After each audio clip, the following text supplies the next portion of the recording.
Bueno, quiero partir con algo muy importante, la información hoy en día es global, pero nunca está de más comentarlo. Eh, Durante los últimos año y medio, 2 años, hemos tenido un incremento considerable, ha cambiado el mercado por efecto de las tasas de interés y todo esto. Se han incrementado las tasas de interés con un tema de control inflacionario. Como ha pasado a nivel mundial, esperemos que en cualquier minuto empiece a cambiar esto. Hoy tenemos una situación de mercado muy, muy, muy atípica, pero con muchas oportunidades. Al final les voy a hacer un ejercicio donde les voy a mostrar eso, porque hay que verlo, hay que sentirlo. No hay que me lo dijeron, que me lo dijeron bien o me lo dijeron mal. Va a cambiar todos los próximos meses cuando la Reserva Federal comience a bajar la tasa de interés. No va a ser de un día para otro, pero no debemos esperar porque tenemos un mercado bastante activo, no como quizás quisiéramos, porque estamos acostumbrados a un mercado muy loco, muy rápido, pero tan pronto empieza a cambiar la política monetaria de Estados Unidos, va a cambiar todo y va a haber un aumento de precios considerable. Los que decían que se iba a caer el precio de las propiedades en Estados Unidos, se respetan las opiniones, pero ya estamos saliendo con niveles de inflación en los 3% bajitos, tenemos niveles de desempleo en los 3% y algo. O sea, la economía está bastante robusta, lo único que tenemos los testarudos de la Reserva Federal que quieren llegar a inflaciones por debajo del 3%, que lo vamos a lograr, no de un día para otro, pero esa es la realidad. Pero tenemos una oportunidad tremenda y para eso tenemos que entender, como tú bien me pedías, Mili, que preparáramos esta breve presentación del financiamiento hipotecario, del tema de conseguir las financiamientos. Nosotros tenemos súper claro en nuestros viajes, en nuestras reuniones por Zoom, por qué las personas quieren invertir en Estados Unidos. Mayormente una protección patrimonial. Hoy tuve una reunión con un cliente que estaba viendo un tema migratorio y de otro tipo. Sabemos la realidad que tenemos, particularmente en Latinoamérica. Muchas personas quieren proteger su patrimonio, no quieren dejar todo en su país. Saben que el dólar siempre se valoriza, independiente que ahora ha estado la moneda un poquito a la baja porque esto funciona como en contraria a la política monetaria, pero sabemos que en la historia el dólar siempre se valoriza. Sabemos que las propiedades se valorizan constantemente en el tiempo. Hay momentos donde, no, donde quizás está plano, momentos que baja un poquitito, pero al final siempre se valoriza en forma sostenida. Y todos tienen claro la estabilidad que tenemos acá en Estados Unidos comparado con, lamentablemente, en otros países y el marco legal. Acá está todo claro. Tú sabes, Mili, nosotros como sufrimos con algunos intentos de inversión fuera de los Estados Unidos, que ya dijimos más nada, no lo hagamos más, pero tenemos claro el por qué nuestros clientes quieren invertir en Estados Unidos. ¿Ok? La base. Más aún de ganarse un 3%, un 5%, lo que es la protección patrimonial, lo que es la seguridad jurídica, lo que es la valorización que todo el mundo la sabe, estamos claros. En el financiamiento bancario, ¿qué necesitamos entender y revisar? Necesitamos entender las opciones de financiamiento que hay disponibles en el mercado, que son varias. Ahora vamos a ver un poquito en detalle.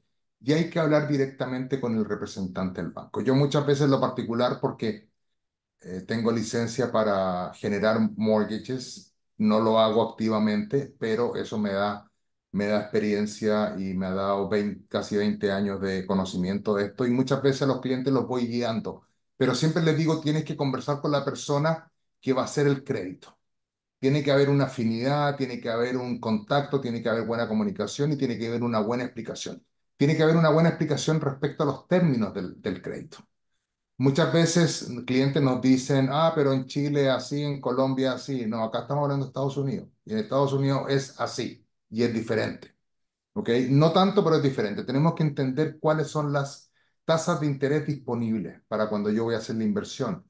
En cuántos años se amortiza, que es algo que extraña mucho a la gente, que dice 30 años, pero si a mí quizás no me quedan 30 años de vida, por ejemplo, me calificarán por la edad que tengo. Acá no se puede discriminar. Tú puedes tener la edad que sea, mientras muestre lo que el banco quiere, te tienen que dar el crédito. Hay que saber de las penalidades de prepago. Hay créditos que tienen penalidad de prepago y créditos que no tienen penalidad de prepago y los gastos involucrados, gastos notariales, gastos bancarios, gastos de todo tipo. Eso tenemos que tenerlo súper, súper claro. Nosotros siempre ayudamos a nuestros clientes a la conexión con los representantes del banco y que queden claros en todos estos puntos que acabo de mencionar. También, ¿qué es lo que hay que evaluar? hay que evaluar en las opciones de inversión los tiempos. ¿Cuántas veces mil nos toca que clientes que dicen, mira, perfecto, quiero hacer una inversión, pero tengo que vender una propiedad que tengo en Colombia, lo que fuera? Hay que situarse en el tiempo, que es muy importante, porque si tengo que vender una propiedad, ponerse a conversar de las condiciones actuales de mercado en realidad no son relevantes. Los montos de la inversión para poder dirigir el esfuerzo a algo concreto y que cumpla las expectativas y que no sea quizá una decepción, ¿cierto? Que muchas veces uno escucha de que te empiezan a ofrecer un montón de cosas y no te han escuchado de qué es lo que tú quieres y cuál es tu presupuesto. Y una cosa muy importante, los resultados esperados y deseados o deseados. Muchas veces estos resultados deseados uno tiene que explicarlo de una forma realista y aterrizar el tema, pero es muy importante revisarlos, conversarlos y llevarlo a papel, como muchas veces lo hacemos. Hacemos tabla de rendimiento financiero, queremos saber cuál es el punto de equilibrio, cuánto tengo que poner de pie, de down payment, de inicial, para poder cubrir todos los gastos. Al ojo no se saca, hay que hacer un cálculo y por eso el análisis financiero de su asesor, ese es el respaldo que ustedes necesitan a la propuesta clara. Hay que poner un 40% inicial, ok, es un 40. Si quieres poner un 30, se puede, pero va a tener que poner un dinero del bolsillo. Vamos a entender más adelante que lo más importante acá es la valorización, la plusvalía, más que la rentabilidad. Tenemos clientes que han dicho, yo pongo en mi bolsillo 100, $200 al mes, porque yo sé que con la plusvalía lo voy a recuperar con creces. Los parámetros generales de los créditos para los extranjeros, plazos de 15 a 30 años, normalmente se ocupa el de 30 años, porque el de 15 años tiene un pago mucho más alto porque la amortización es la mitad del tiempo. ¿Ok? Y normalmente los bancos para extranjeros entienden esto y ofrecen mayormente créditos a 30 años. 30 años de amortización. Y el inicial o el pie o el down payment va entre el 30 y el 50% en general. Uno puede poner más también. Y los montos de préstamo normalmente los bancos están dispuestos a prestar desde $150,000. ¿Por qué? Porque normalmente un préstamo de $50,000 al banco le cuesta operativamente lo mismo que un crédito de $1,000,000. Por lo mismo los bancos dicen, no, yo presto mínimo tanto porque si no, no me conviene, en definitiva. Los préstamos, ¿cómo son? Normalmente no son de tasa fija para extranjeros. Para locales son de tasa fija porque las personas locales se mantienen más tiempo en sus propiedades, pero esto no pasa con los extranjeros. Y sabemos también que para los extranjeros normalmente las inversiones se mantienen en un promedio de 5 años, un poco más, un poco menos. Por lo mismo, ¿para qué pagar por una tasa más costosa, fija por 30 años, si vamos a mantener la inversión por un promedio de 5? Mantener la inversión quiere decir que normalmente el inversionista nuestro está cambiando su inversión cada cierto tiempo. Ya el producto maduró por una razón u otra y es el momento de cambiarla por otro producto prometedor que vaya a tener mejor valorización. Por ejemplo, lo que nos pasa constantemente es que sacamos un proyecto X nuevo y vemos que va a tener una valorización, una plusvalía mucho mayor del promedio y ahí es donde los clientes nuestros cambian la inversión. Las tasas de interés que contamos hoy en día pueden ir desde el 6 hasta el 8,5, al 10, al 12%. Yo he visto unas barbaridades de tasas de interés que le ofrecen a clientes que no son nuestros, que en realidad están fuera de lugar. Normalmente las tasas tienen que ver con los requerimientos del banco. Bancos más exigentes te dan una tasa más baja. Hay un programa particular que tiene la mejor tasa del mercado, pero es un pequeño dolor de cabeza. Pero si me toca pedir un crédito o lo necesito y quiero ir por la mejor tasa, me voy a tener que aguantar todo lo que me pida el banco y que me lo pida 2 o 3 veces. ¿Ok? Hemos pasado por esa experiencia, pero todo depende de las expectativas, Mili. Y tan claro como le decimos a nuestros clientes, este banco tiene la mejor tasa, pero es un dolor de cabeza. ¿Quieres ir por este banco o este programa o nos vamos por uno que sea menos tedioso y a lo mejor conseguimos una tasa de un 6,8, un 7%? La tasa corresponde a qué califico y a qué estoy dispuesto a someterme, por decirlo. ¿Ok? Los bancos normalmente cuando uno va a dar un 30, un 40, un 50% inicial, uno va a tener gastos de escrituración o de cierre. Los bancos siempre te piden reservas. O sea que yo necesito para hacer toda la transacción $200.000. Pero si tú tienes $200.000 y no tienes un excedente en tus cuentas bancarias, el banco no te va a prestar. El banco siempre quiere ver entre un promedio 6 a 12 meses que te sobra dinero. El banco se pone, como los bancos miden riesgo, el banco se pone en el peor de los casos que la propiedad no se rente. Y por lo mismo el banco quiere ver que uno tiene el respaldo económico para pagar por ese tiempo que la propiedad no se rente. Ese dinero en reserva normalmente uno lo mantiene en la cuenta de banco de uno, solamente tiene que mostrarlo. No hay que congelarlo, no hay que ponerlo en un CDT, no. Es solamente mostrar que hay un excedente de dinero. Lo que comentaba de la penalidad de prepago. Hay tipos de programas que tienen penalidad y hay otros tipos de programas que no tienen penalidad. Normalmente la penalidad es de 1 a 3 años. ¿Qué es lo que es una penalidad de prepago? Es que si yo prepago parte o digamos todo el préstamo, el banco me va a cobrar una penalidad, que puede ser de un 1, un 2, un 3%, 6 meses de interés, dependiendo del caso, pero va a depender del crédito. Lo importante es que sepan y que sean conscientes que el programa que ustedes van a tomar que puede tener penalidad de prepago. Si ustedes dicen, no, yo no quiero penalidad de prepago porque pretendo pagar la propiedad en 6 meses, en un año, lo que fuera, hay que dejarlo súper claro al frente para buscar un programa de este tipo. Costos de cierre, normalmente, dependiendo del mes, están entre un 6 y un 8% del valor de la compra. Ahí involucra costos notariales, costos de bancarios, de diferentes índoles. No tiene nada que ver con nosotros en realidad. Tiene que ver con costos de la transacción. Cuando uno compra de contado, normalmente los gastos de escrituración o los costos de cierre son aproximadamente un 3%, aproximadamente la mitad. Necesito un crédito, me va a costar un poquitito más porque van a haber más gentes involucrados en esto.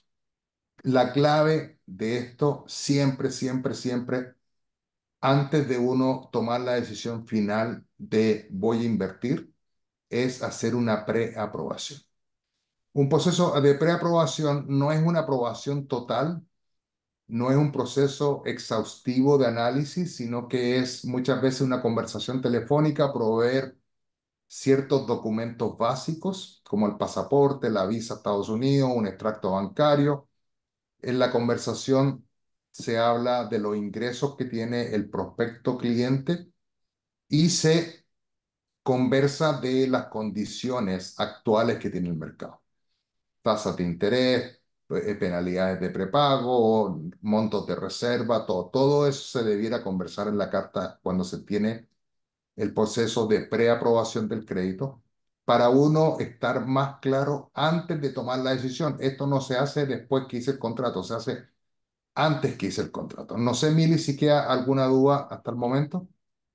No, yo creo que está súper claro, súper, súper claro. De todas maneras, quienes están participando, por favor, si tienen algún comentario o alguna pregunta, déjenla en el chat y en su momento lo vamos a ir respondiendo. Pero yo creo que la explicación ha sido súper clara. La carta de preaprobación o el proceso de preaprobación es sumamente importante. Normalmente lo hacemos cuando vamos a invertir en una propiedad que nos van a entregar en los próximos 6 meses, un año. Cuando estamos hablando de proyectos como el que presentamos ayer, que va a estar en 3 años en promedio o 3 años y medio, no se hace la preaprobación porque obviamente hay mucho tiempo en el futuro. Normalmente no se hace. Pero cuando estamos comprando una propiedad que nos van a entregar en 3 meses, 6 meses, hasta un año, normalmente se hace una carta de preaprobación. ¿Qué requisitos generales? Todos los programas tienen requisitos diferentes. Requisitos generales, ¿ok? Es llenar una solicitud de crédito, un formulario que se llama 1003, en el cual indico quién soy, dónde vivo, en qué trabajo, qué dinero tengo disponible. Es una aplicación de crédito, el 1003.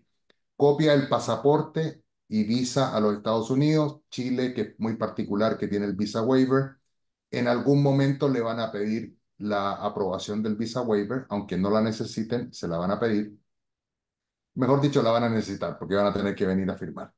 Ahí, con el tema del COVID, se dio mucho de las firmas electrónicas, remotas, pero hoy en día la mayoría de los bancos están casi exigiendo que las personas vengan a firmar. Son muy pocas las excepciones que se permite que no se venga a firmar. Y hay opciones que a veces te dan de ir a firmar a la embajada americana.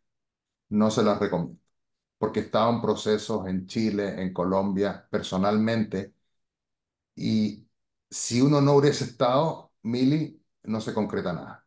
Ujú, No se concreta. Y lamentablemente uno no puede siempre estar en esos procesos. Por lo mismo hay que evitar ese dolor de cabeza. Además que lo que te cobra la embajada es lo que te cuestan los tiquetes para venir a Estados Unidos. O sea, al final no es un tema ni de economía. Cuando en la parte ingresos, ¿cómo demuestro los ingresos? Hay dos formas. Si uno trabaja para una compañía en una posición X, una carta de recursos humanos que indique cuánto han sido los ingresos míos en los últimos 2 años. Si uno trabaja por cuenta propia, uno es emprendedor, empresario, una carta del contador que indique cuáles han sido los ingresos de mi empresa en los últimos 2 años. Que se hayan repartido los dividendos o no se lo hayan repartido no tiene nada que ver. ¿Cuáles fueron los ingresos de la empresa? A todos nos pasa que somos empresarios, que nosotros vamos sacando dividendos, utilidades, dependiendo de lo que vamos necesitando, pero la empresa generó tanto. Eso es lo que importa. Normalmente se asesora, se les ayuda a los clientes como en cartas tipo para que el contador no ande perdido y no ponga más de lo que tenga que poner, porque si dejamos muchas veces al contador, el contador no empieza a poner muchas explicaciones que en realidad no son necesarias y pueden entorpecer el proceso. Eso tiene que ver con los ingresos. Hay un tipo de préstamo que se llama DSCR, DSCR, que es un crédito que reemplaza el ingreso, es un tipo de crédito que mira el ingreso potencial que va a tener la propiedad, con lo cual yo no tengo que mostrar ingresos. Por ejemplo, alguien que no esté trabajando y diga, tengo el dinero y quiero hacer una inversión, puede optar por ese tipo de crédito DSCR, que es un crédito que no le van a pedir pruebas de ingreso. Y el banco va a hacer una evaluación en conjunto con la tasación y van a ver en cuánto es el ingreso promedio que puede tener la propiedad y eso va a ser el ingreso del aplicante. Obviamente, este tipo de programa DSCR, como no es tan convencional, no están pidiendo menos información, tiene una tasa de interés un poco más alta. No tanto, pero un poco más alta. ¿Qué otras cosas nos piden? Como para que tengan una idea, piden un recibo, una factura de los servicios públicos de la propiedad donde uno vive en el país de origen. Un servicio de agua, de luz, de internet, de cable. Solamente para verificar la vivienda principal donde uno vive. ¿Qué más? Y muy importante, relevante, podría decir, los dos últimos extractos bancarios.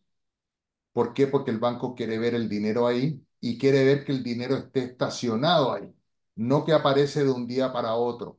Acá en Estados Unidos se tiene mucho celo con el tema del mal uso del dinero o el lavado de dinero. Por lo mismo es que el banco quiere ver que el dinero ha estado ahí y no es que entró 100.000, 200.000 dólares de un minuto a otro. Si es que es el caso que entró 100.000, 200.000 dólares de un minuto a otro, uno lo tiene que justificar y lo puede justificar. Vendí una propiedad. Perfecto, se muestra la escritura que se vendió o algún documento que acredite que ese dinero entró por esa razón legítima. ¿Ok? Esta información más una carta de referencia bancaria, una tarjeta de crédito o alguna relación que uno tenga con un banco que pueda demostrar que uno ha sido un buen cliente por los 2 últimos años. Hay que abrir una cuenta en Estados Unidos porque el banco va a evitar los pagos automáticos. O sea, cuando a uno le dan el crédito y empieza a pagar, el banco no les va a enviar una factura mensual ni nada. Se las va a enviar, pero normalmente el banco se va a asegurar de sacar su cuota mensual de la cuenta bancaria que tienen en Estados Unidos, no en el país de origen. Con lo cual, eso es parte de nuestra ayuda, nuestro asesoramiento, ayudarle a nuestros clientes a abrir una cuenta acá en Estados Unidos, que normalmente se abre a nombre de la LLC, de la empresa que también ayudamos a nuestros clientes a, digamos, abrir lo que una LLC se abre a que los socios son los que van a comprar, los dueños, pero están respaldados por una entidad americana que tiene un número tributable que es el A-Number y que tiene un artículo de un Operating Agreement, un acuerdo operativo, que es el que indica cómo va a operar esta LLC, quiénes van a ser las personas que tienen acciones. El señor Juan y la señora María tienen 50 y 50, o alguien tiene el 80, otro tiene el 20. Pero también es un punto súper importante, Mili, de revisar porque todos los bancos tienen requerimientos diferentes respecto a la distribución de acciones de esta LLC. Con lo cual hay que hacerlo de la mano con el programa bancario que uno quiere ir, porque si no se crean bastantes dolores de cabeza. Cuando uno hace una cosa por un lado y no lo informa, después está tramitando el crédito y el banco dice, no, a mí no me gusta verlo así. O a lo mejor hace que firme todo el mundo en vez de que firmara solamente una persona, por ejemplo. Eso es importante revisarlo con la persona que va a gestionar el crédito para en paralelo que coincidan de la mejor forma el acuerdo operativo o cómo está estructurada esta empresa en cuanto a la distribución de acciones o participación con el tipo de crédito que voy a hacer. El tipo de propiedades, Mili, Sí, me gustaría, devuélvete un poquito, José, por favor. Solamente para dejar claro, en el tema de los recibos de servicios públicos, obviamente que tienen que estar a nombre de la persona que está aplicando al crédito, ajá, ¿verdad? En el tema de los extractos bancarios y el dinero que tiene que mantenerse en esta cuenta para poder mostrarla, el mínimo de tiempo son 2 meses, ¿verdad, José? el mínimo de tiempo es 2 meses y qué bueno que me lo destacas porque me faltó dar un detalle importante. Ujú. No se molesten de que si el banco te pidió estos dos extractos en el mes de enero o febrero, que ahora se esté procesando o se esté terminando procesar en mayo y te lo va a pedir de nuevo. Sí. La carta al contador también te la pidieron en enero, febrero, pero ya a los 2 meses obsoleta y te la van a pedir de nuevo. Es muy importante para la expectativa de no decir, pero si ya me lo pidieron. Sí, pero pasó. Porque hay propiedades que se demoran 6 meses, 8 meses la entrega, por ejemplo, y uno tiene que proveer la información 2 veces. O Ujú. es muy importante y destaco mucho que me haga estos alcances para hablar de eso.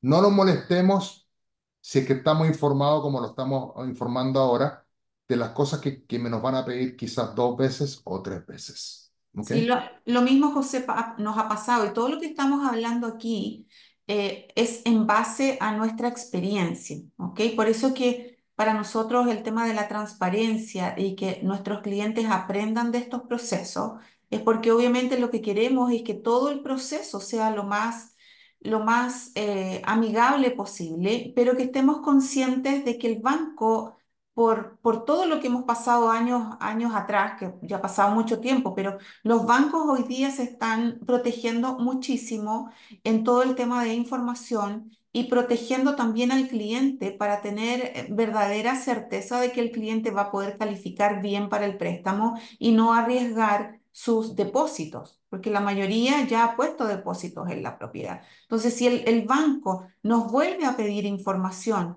ya sea de recibos de recibos de luz, de agua, lo que fuera, es porque necesita saber si la persona sigue viviendo ahí mismo. Lo mismo que el dinero, si se tiene que mantener 2 meses como mínimo, es porque el banco necesita saber que son dineros bien habidos y que están en una cuenta como se tiene que hacer. El tema de las referencias bancarias es exactamente lo mismo, porque yo puedo tener en marzo puedo tener una cuenta en X banco y probablemente por no saber cambié todas mis cuentas bancarias a otro banco. El banco que me va a prestar necesita tener esa certeza. El tema de lo que tú decías, que es muy importante y suena a chiste a veces, como cuando nosotros decimos aquí pastelero tus pasteles. Y lo mismo que es, cuando yo me siento con el oficial de préstamo, hay que hablar todo y decir y preguntar todo lo que a nosotros se nos venga a la cabeza, porque el loan officer o la persona que toma la aplicación no es adivino.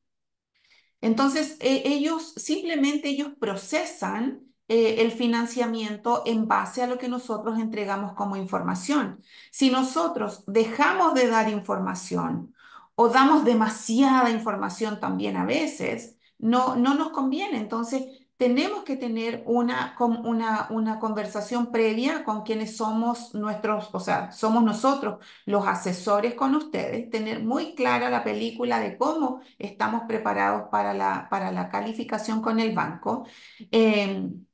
Para luego pasar ya a sentarnos a una conversación mucho más profunda con el oficial de préstamo, en donde esta persona necesita tener todo muy claro desde un inicio para no estar cambiando el escenario que yo le presenté en marzo. Si yo voy a estar cerrando en agosto, no tener muchos cambios en toda mi información, porque eso obviamente que perjudica directamente a la presentación de precalificación que se hizo en un inicio. No sé si José tienes alguna anotación respecto a eso, porque nos pasa que muchas veces el cliente, incluso nos pasa con clientes locales, que, no sé, su composición de estructura financiera en marzo está de una forma y en agosto cuando tenemos que cerrar está de otra. Entonces, obviamente que las cosas se complican si ellos no dan el aviso previo de que están haciendo algún cambio o preguntan antes de hacer cualquier cambio, porque obviamente eso tiene que ser comunicado al oficial de préstamo, ¿no? Sí, hay que muchas veces hay que armar el expediente de la forma más favorable, no quizás como uno quisiera.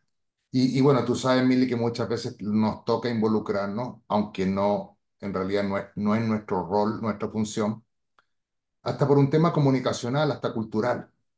¿Por qué? Porque acá las personas que hacen los créditos normalmente son de un origen, de una nacionalidad X, y de repente se encuentran con una persona de una diferente nacionalidad y se hablan con términos diferentes. O sea, muchas veces nos toca involucrarnos y bastante como intermediando para que se entiendan las partes. Por eso es tan importante lo que tú indicas, que hay que decir todo de una al comienzo para ver cómo se estructura. La clave es la estructuración del expediente y la comunicación. Es clave, clave, clave para que esto funcione bien. No digo que algo es algo complejo. Es un proceso que nos pasa en nuestros países que si queremos invertir y tenemos que pedir un crédito, lo tenemos que hacer. Pero por eso es tan importante lo que es el concepto de expectativas, para saber que me van a pedir las cosas dos veces o quizás tres, no enojarme o cosas por el estilo, tener una comunicación fluida, porque son de dos partes, ¿no? De el cliente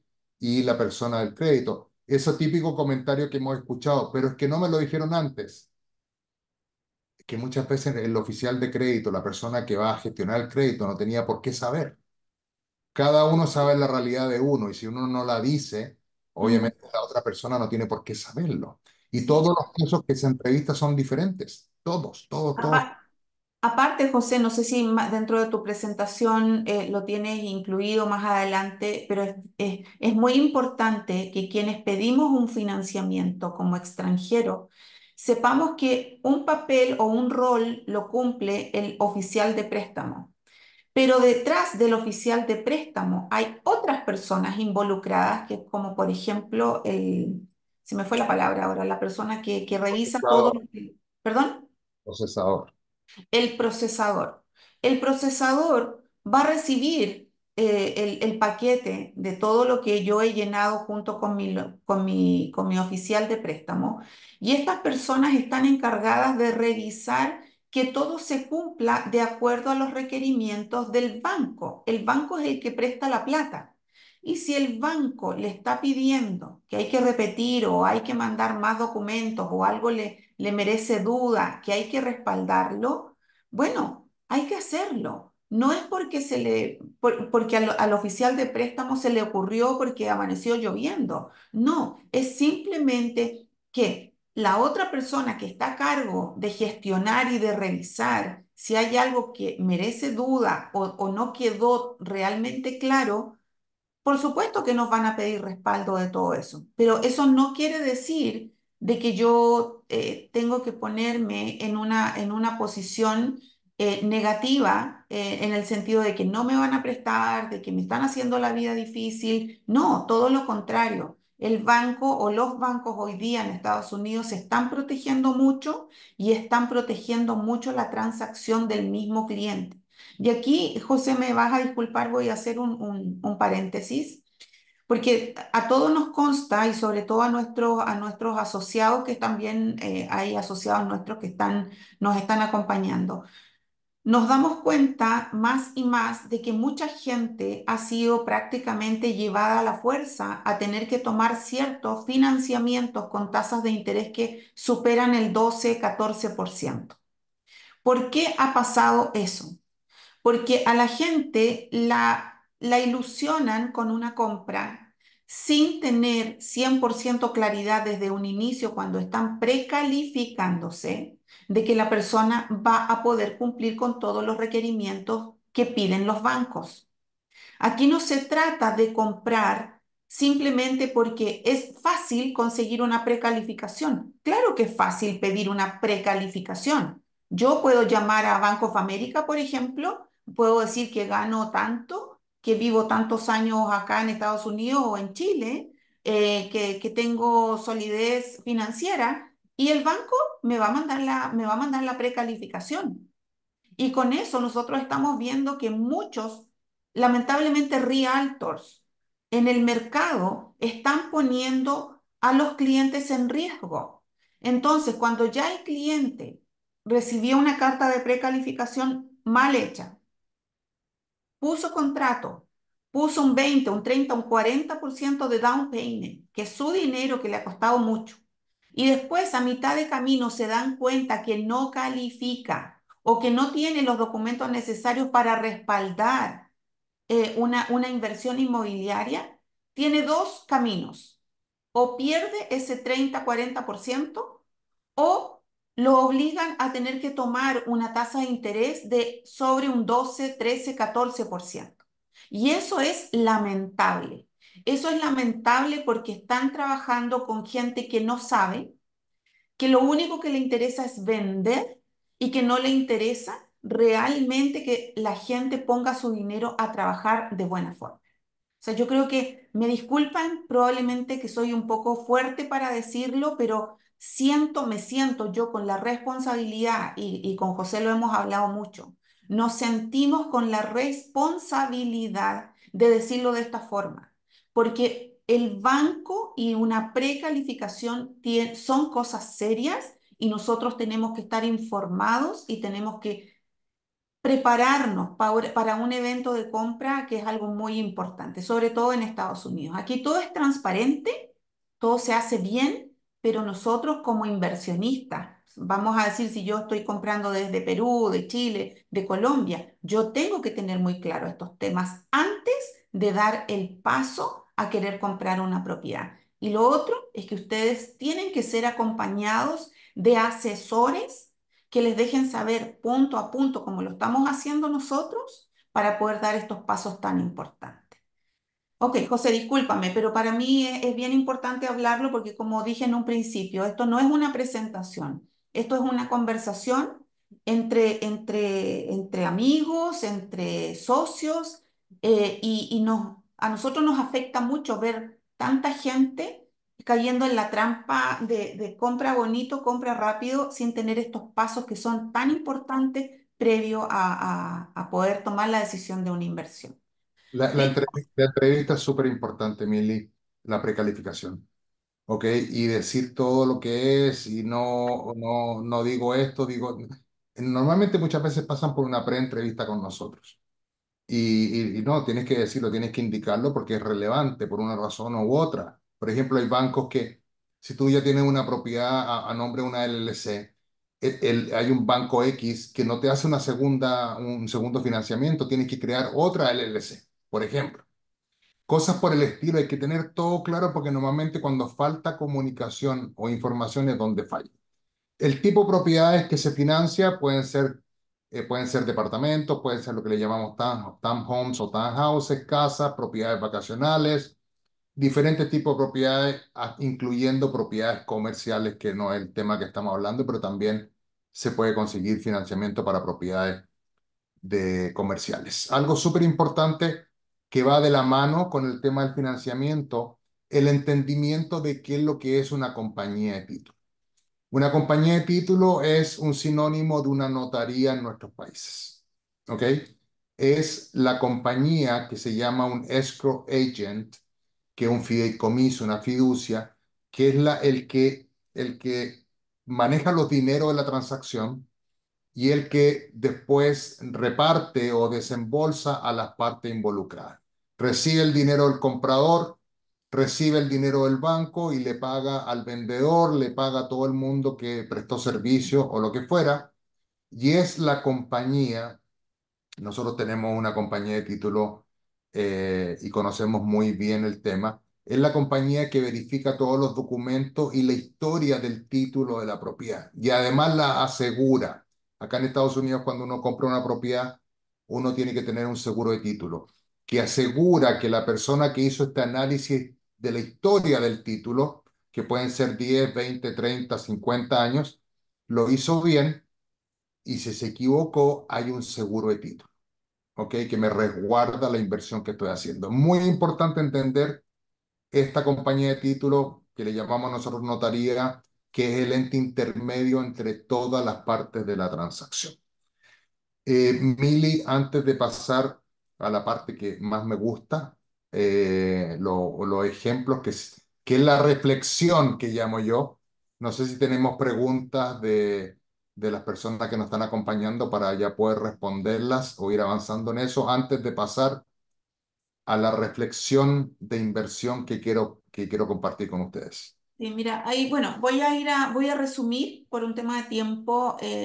Quienes quieran tener una conversación privada con nosotros, porque ese es otro tema. Cada cliente es distinto. Hay muchos bancos en los cuales el loan officer o el oficial de préstamo puede elegir trabajar de acuerdo a la estructura financiera del cliente. No se trata solamente de que porque yo gano X dinero voy a calificar. Hay otros factores que también influyen en la precalificación o en la calificación de un cliente. ¿Ok? Así que por eso la conversación es muy importante porque es persona a persona o banco a banco, depende mucho de esos factores. Las tasas son variables, va a depender del momento en que se tome el financiamiento. 30 años, siempre José lo ha explicado, de que los bancos te dan la posibilidad de trabajar con un financiamiento hasta 30 años, pero cuando somos inversionistas inmobiliarios, generalmente nosotros mantenemos las propiedades entre 4 a 5 años para volver a renovar la inversión en corto tiempo. Las visas para poder optar por un financiamiento puede ser visa de turista, no importa, lo importante es que la persona pueda entrar a los Estados Unidos. Ya con eso al banco le es suficiente de que no va a haber ningún problema. Y cositas por el estilo, José, que yo creo que son más para discutirlas en persona a persona, ¿verdad? Así que podemos seguir. Voy a hacer aquí una nota con respecto a una situación o pregunta que me hicieron hace una semana atrás un señor que está comprando, que me dijo, Mili, yo voy a mandar X dinero a la cuenta de escrow. ¿Quién me asegura a mí que ese dinero no se va a perder? ¿Qué respuesta le habrías dado tú, José? Y yo Bueno, creo que es la duda de mucha gente, porque no saben lo que es una cuenta de escrow, la responsabilidad que existe al tener una cuenta de escrow. Entonces yo creo que sería bueno poder explicarlo muy, muy resumido para que la gente esté tranquila. ok. Empresas que manejamos cuentas de escrow, que es nuestra compañía de título, o de Economy International, que estamos facultados por el Estado de la Florida, por el tipo de empresa que somos, de tener una cuenta de escrow. Nosotros en las empresas nuestras tenemos dos cuentas de banco. Una que es operacional, que es dinero nuestro, que son las comisiones que recibimos, pagamos los empleados y todo. Y tenemos una cuenta de escrow, que es dinero de otros. Eso quiere decir escrow, dinero de otros. Es una cuenta que tenemos que estarla reconciliando mensualmente, sagradamente. Es una cuenta que es sujeta a auditoría de las autoridades acá cuando estimen conveniente y es una cuenta que tenemos que mayormente tener seguros de probidad para que se entienda. ¿Ok? Seguro de probidad en el sentido de que si alguien se roba el dinero o lo que fuera. Lo mismo pasa cuando uno pone dinero en un proyecto que se va a construir. Siempre para que el constructor ocupe esos dineros tiene que tener un seguro, porque todo puede pasar, acá pasa menos, pero siempre tiene que estar un respaldo para la persona que es dueña de ese dinero. O sea, en conclusión, tienen que estar súper tranquilos. Además que con las personas que trabajamos, las empresas que trabajamos, los proyectos que trabajamos, son empresas súper sólidas, que yo les digo, muchas veces lo explica uno, o le digo, mira, anda a Google y anda a ver, hoy en la mañana estuvimos viendo de una compañía X acá en Miami que tienen activos por 10 billones de dólares, por decir. ¿Ok? Pero es bueno investigar, pero acá el dinero está muy seguro porque son cuentas muy resguardadas, porque el sistema lo es así. Si uno maneja dinero de otros, uno tiene que cumplir con ciertos requisitos. No todo el mundo puede tener estas cuentas de escrow, fideicomiso o fiducias que Es se pueden. es súper importante lo que estás diciendo, José, porque mucha gente también puede ser engañada, ¿verdad? En donde llegan y dan una cuenta de banco para que los inversionistas depositen ese dinero.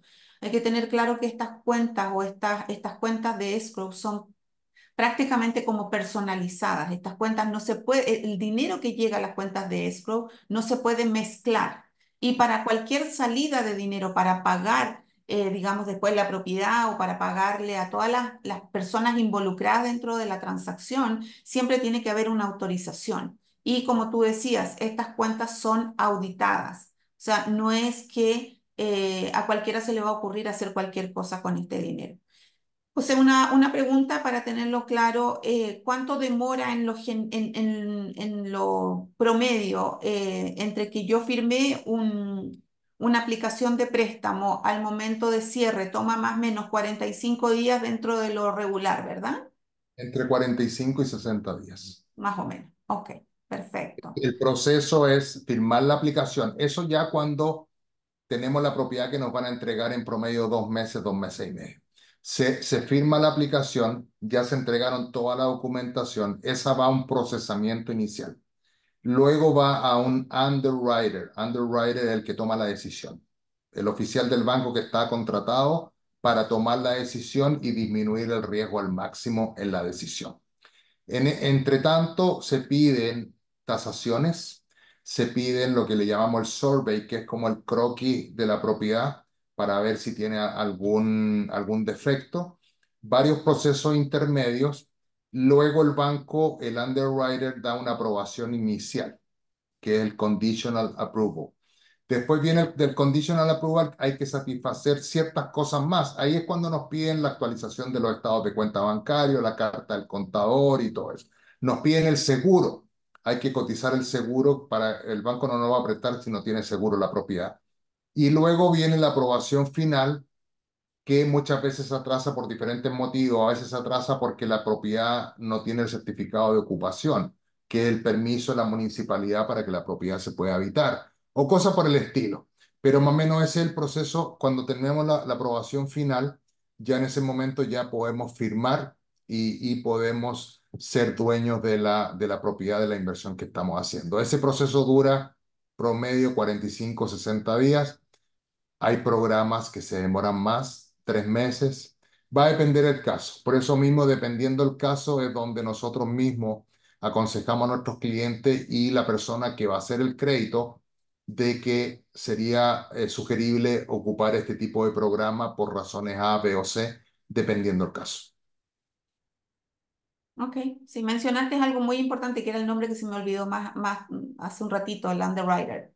Ujú. Después de todo lo que pasó cuando vivimos años atrás, este tema de que las casas se perdían y que la gente perdía sus propiedades y todo, muchas cosas cambiaron. Uno fue el tema de los appraisals, la gente que va y le hace la valorización a la propiedad. Ellos están muy regulados hoy día. Y el underwriter. El underwriter es prácticamente el responsable de que todo en el expediente esté como el banco lo requiere por un tema de seguridad. Si Claro. algo sale mal en el financiamiento y la persona dejó de pagar, lo más probable es que el underwriter termine sin trabajo o pagando probablemente las consecuencias muy fuertes por haber hecho una mala verificación de lo que tenía en sus manos. Así que por eso la seriedad que nosotros le damos al tema del financiamiento, ¿Qué ¿no? pasó el 2008?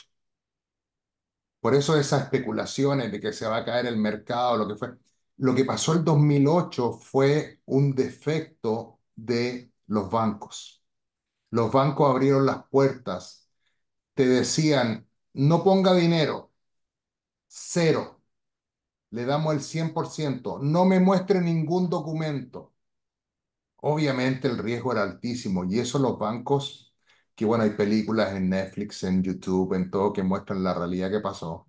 Lamentablemente los que tuvieron la mayor culpa no les pasó nada porque son muy poderosos, pero en realidad los bancos crearon la crisis del 2008 y obviamente en Estados Unidos aprendemos de la experiencia y por lo mismo no va a pasar de nuevo. Ya los bancos piden un 30, un 40, lo que fuera de inicial de down payment y piden una serie de documentos para respaldar la decisión. Por lo mismo es que tenemos un régimen súper, súper sano, bancario.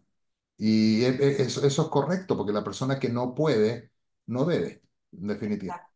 Bueno, Exacto. pasemos al ejercicio de reflexión, rápido, bien, bien, bien, va a ser bien rápido. No les quiero dar una lata matemática, pero más que nada tiene que ver que son conversaciones que tenemos con clientes que me dicen, José, ¿me conviene comprar hoy o me conviene comprar en 2 años más cuando la tasa de interés esté más baja? ¿Cuántas veces, Mili, te han preguntado eso en el último tiempo? Sí. No, es algo que todos los días estamos hablando. Ok, hoy tenemos una propiedad que vale $450,000. Recuerden lo que les dije al principio. Hoy es un momento genial para invertir porque las constructoras necesitan vender. A nosotros nos llaman, nos dicen, José, nos falta una venta, ¿tienes algún cliente? Bueno, ¿qué me das? ¿Cierto? Sí. Cuando el mercado está súper ágil, como va a estar en 6 meses, un año más, no me van a llamar. Vamos a tener que estar en lista de espera. Ustedes como gerentes comerciales de estas constructoras, si tienen lista de espera de compradores, ¿qué van a hacer? Van a subir los precios a nivel semanal. Eso es lo que va a pasar. Volviendo al ejemplo, hoy esta propiedad me cuesta $400,000. Voy a ir con el mejor financiamiento que tenemos hoy en día, que es un poco tedioso o bastante, dependiendo de las expectativas, que tiene una tasa de interés de un 6,25. Voy a dar un 40% inicial o pie, mi pago de principal interés van a ser 1,662. Hoy, aprovechando que estoy en esto, me falló algo. Cuando ustedes van a pagar un crédito, van a pagar cuatro componentes. Principal interés, y el banco les va a cobrar todos los meses un doceavo de los impuestos de la propiedad o contribuciones o el predial, dependiendo quién nos acompaña, y les va a cobrar un doceavo del seguro. El banco no quiere que se deje de pagar el impuesto a la propiedad y no quiere que la propiedad no tenga seguro. Bien, porque en vez de pagarlo una vez al año, lo voy a ir pagando mensual. Van a haber cuatro componentes. Bueno, volvamos al ejercicio. En este caso, comprando hoy con un $450,000 del valor de la propiedad, una tasa de un 6,25. Aunque yo ponga una tasa de un 7, Mili, me funciona perfecto. Pero estamos poniendo este escenario. Mi pago principal de interés son 1,662,44. Si me espero 2 años más, mayo del 26, la propiedad, considerando solamente una valorización anual de un 5%, que es bastante conservadora para el ejercicio. En 2 años más, posiblemente vamos a tener una tasa de un 5%. No vamos a tener una tasa de un 3%, ¿ok? Ni siquiera un 4%.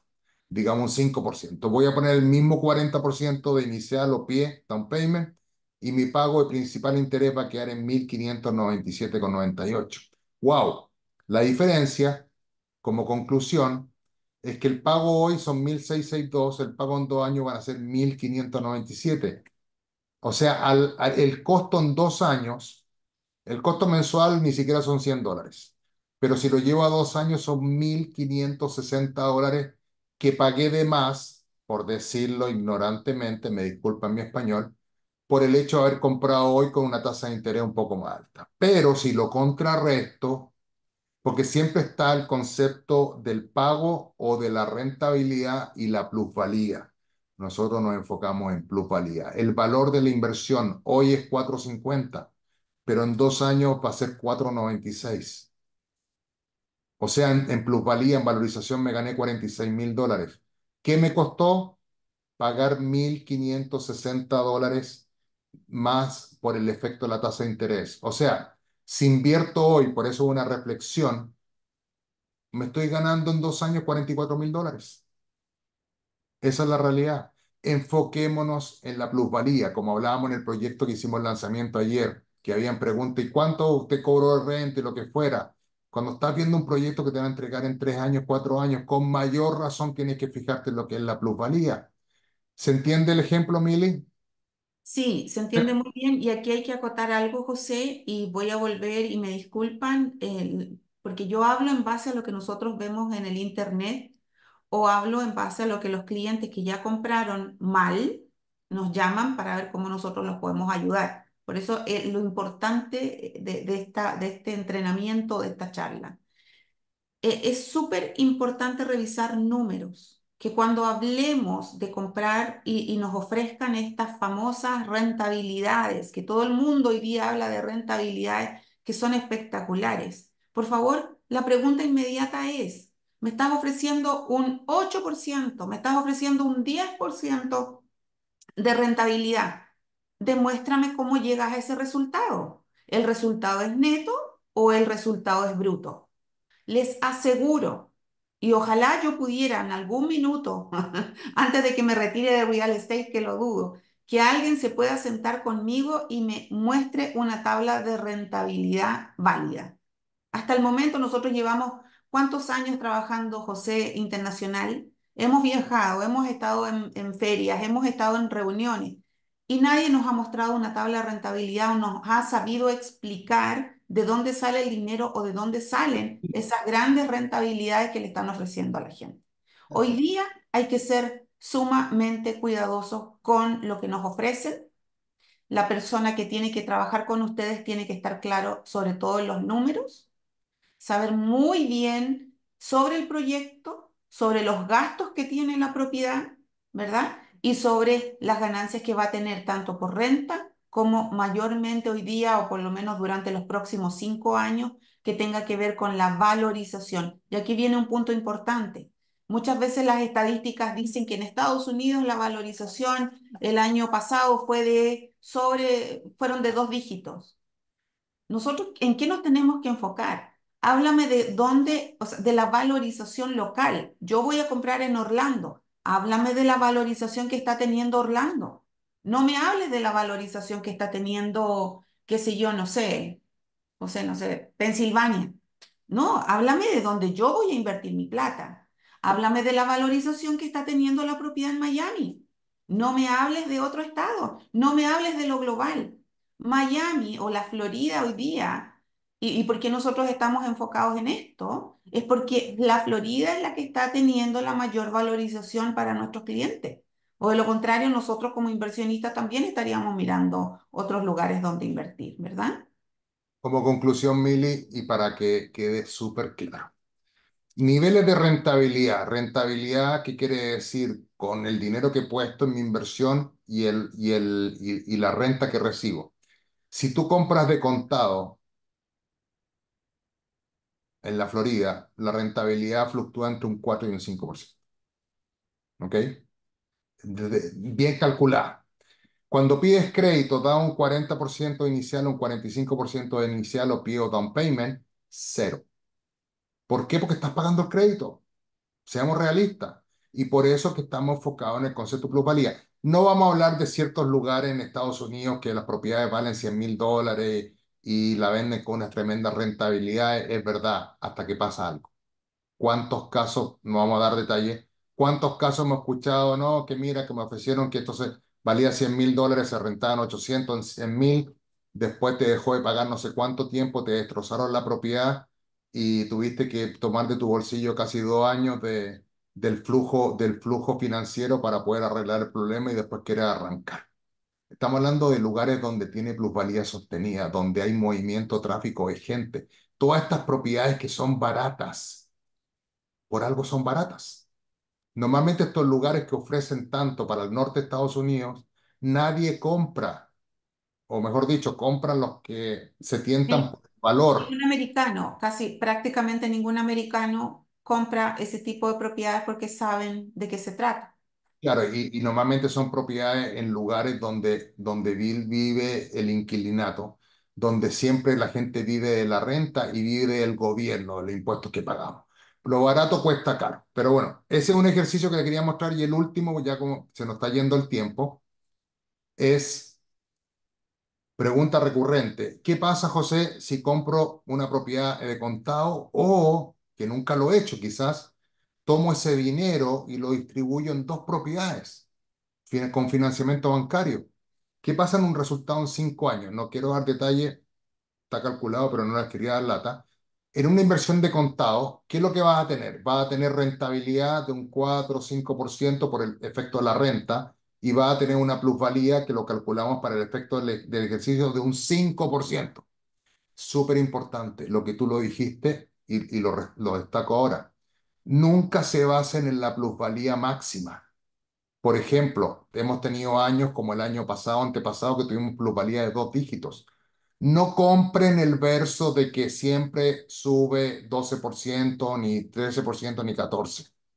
Lo promedio anual histórico está entre el 5 y el 6%. Nunca miremos la máxima, tampoco no miremos la mínima porque nos vamos a engañar negativamente.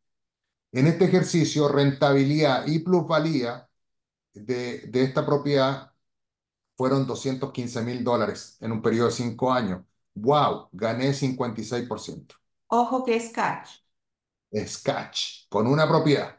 Del efecto que yo divida ese catch en dos propiedades. Obviamente la propiedad se valoriza por su totalidad, pero yo en realidad puse menos de la mitad.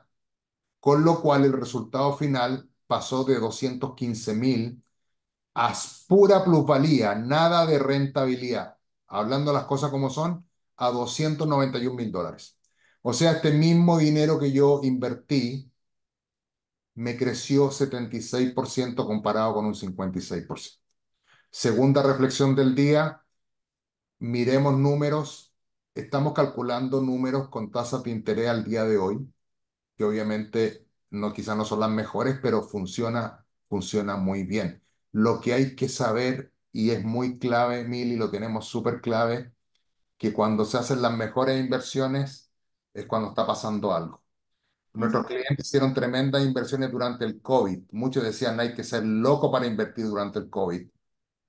Los que nos están acompañando que quizás invirtieron durante el COVID, hicieron el negocio de su vida. Hoy en día, cuando vienen clientes y dicen, José, será el momento ahora, me espero unos mesecitos más, dale, ahora. ¿Por qué? Porque podemos negociar con la constructora, lo que sea. Y vamos a venir luego en los próximos años, acá el 2030, con una apreciación sumamente fuerte. Lo que está pasando en Miami, en Orlando, en Tampa, es a nivel mundial insólito y no tenemos comparativo. Está llegando, por ejemplo, a Miami está llegando gente de mucho dinero, que lamentablemente se está teniendo que ir gente en Miami que no va a alcanzar con sus recursos, su ingreso a vivir acá, pero Miami se va a poner una propiedad muy rica, de mucha gente rica que va a vivir acá. Y eso es lo que hace, sube el precio de todo. Y ahí nosotros nos aprovechamos con nuestras inversiones. En Orlando y Tampa está yendo personas diferentes que están buscando un estilo de vida más tranquilo, más familiar y todo. Y ya, por ejemplo, Orlando ya no es solamente Disney. Orlando se está rodeando de una industria fuertísima, fuerte, fuerte, fuerte. Y eso hace que también crezca mucho el valor, lo mismo que pasa con el fenómeno de Tampa. Por eso es que nosotros no nos desviamos de nuestro centro de atención, que son estas grandes ciudades en la Florida, porque no nos da el tiempo. No podemos ser tan irresponsables porque el compromiso nuestro no va solamente en el tema de la comercialización, de que un cliente esté de acuerdo en invertir con nosotros en cierto lugar. Nosotros nos quedamos con la responsabilidad de la administración y tenemos súper claro que donde nosotros no podemos controlar o cuidar la inversión, no nos vamos a involucrar porque es el compromiso. Nuestro compromiso no termina en la escritura. Nuestro compromiso es infinito en el tiempo y eso es lo que queremos, tener relaciones con nuestros clientes de largo plazo, con lo cual tenemos que comprometernos al cuidado de la inversión. José, una pregunta. Una persona que decida comprar, invertir, ¿con cuánto tiempo tiene anticipado, tiene que prepararse con la precalificación? Ahí hay dos caminos, bajo mi punto de vista, ¿no? Si van a comprar algo que se lo van a entregar en 2 meses o menos de un año, tiene que hacer la precalificación inmediatamente. Si va a ser un periodo de algo que le van a entregar una preconstrucción de estas típicas que tenemos en Miami de 3 años, no es necesario. Lo que sí tienen que hablar con su asesor. Un asesor inmobiliario de verdad no es alguien que sepa solamente de vender casas o saber del proyecto. Es una persona que tiene que saber de créditos, tiene que saber de las notarías, tiene que saber de todo el proceso. Lo conversamos con los clientes nos dicen, José, mira, yo podré comprar esto y esto otro. Mira, de que si te consigue, se te consigue el crédito, se te consigue. Porque crédito que no te piden casi nada, pero tienen tasa de interés más alta. Pero tú, por ejemplo, para esta propiedad que te estás comprometiendo ahora, tendrías que ganar tanto dinero. La mayoría del asesor inmobiliario digamos, no hacen esos comentarios, que está mal, porque uno tiene que darle tranquilidad a los clientes. ¿Qué pasa si pierdo el trabajo? Podemos conseguir un crédito que no te pida ingresos, por ejemplo, los DSCR, y luego, si estás complicado, vendemos la propiedad y recogemos la plusvalía. Hay que dar tranquilidad. Y para eso estamos. Por eso el asesor tiene que ser integral, no un realtor que lo único que sepa es mostrar una propiedad, ver el tema del contrato y olvidarse. Sí, y qué bueno que estamos terminando la conversación de esta forma, José, porque nuestro propósito en lo que queda del año para nosotros y con nuestros clientes o quienes no hayan tomado la decisión es que para mí la precalificación o ponernos a trabajar con el banco es como decir ir al médico. Yo quiero, no sé, en unos meses correr la maratón. ¿Qué es lo que tengo que hacer? Tengo que ir al médico para que me vea en qué condiciones físicas estoy, para que me diga si tengo que, no sé, bajar el azúcar o qué sé yo, bajar de peso, lo que fuera. Para mí el tema del banco es exactamente lo mismo. Si yo tengo dentro de mis planes durante este año poder invertir, el primer paso que debo dar es tener una entrevista con el oficial de préstamo para hacer mis preguntas personales con él, dejarle saber mi intención de compra, saber cuánto dinero más o menos voy a necesitar para yo poder prepararme, ¿no? Porque probablemente tengo que vender una casa o voy a recibir una herencia o voy a reunir dinero que tengo por ahí repartido y ya me enfoco en poder poner ese dinero a trabajar en cierta propiedad. Pero una precalificación para mí es esencial. Compre ahora o compre en 3 meses o compre en 6 meses más. Tener por anticipado mi visión de cómo estoy financieramente para los ojos de Estados Unidos poder invertir, yo creo que es el paso primordial que debemos hacer. Entonces, nosotros como compañía y como equipo, los invitamos a que tomen contacto con nosotros. Esto no va a tener ningún compromiso. El hecho de que la gente se precalifique no significa de que vaya a tener que comprar obligadamente. No, me va a abrir los ojos, me va a poner en un escenario para prepararme para esta visión que tengo, este propósito que tengo de inversión. Puedo comprar a lo mejor de aquí a 2 meses o simplemente, mira, voy a estar poniendo dinero parcializado en una preconstrucción que me van a entregar en 3 años más.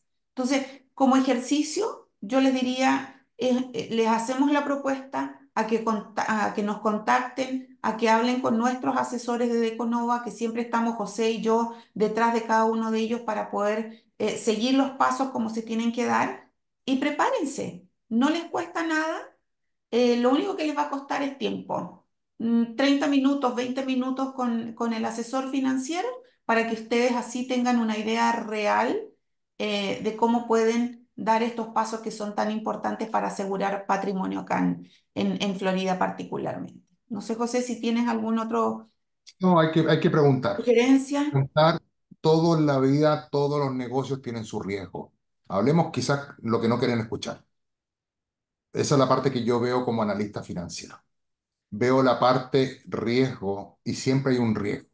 El riesgo que compre una propiedad y no la pueda rentar por X tiempo.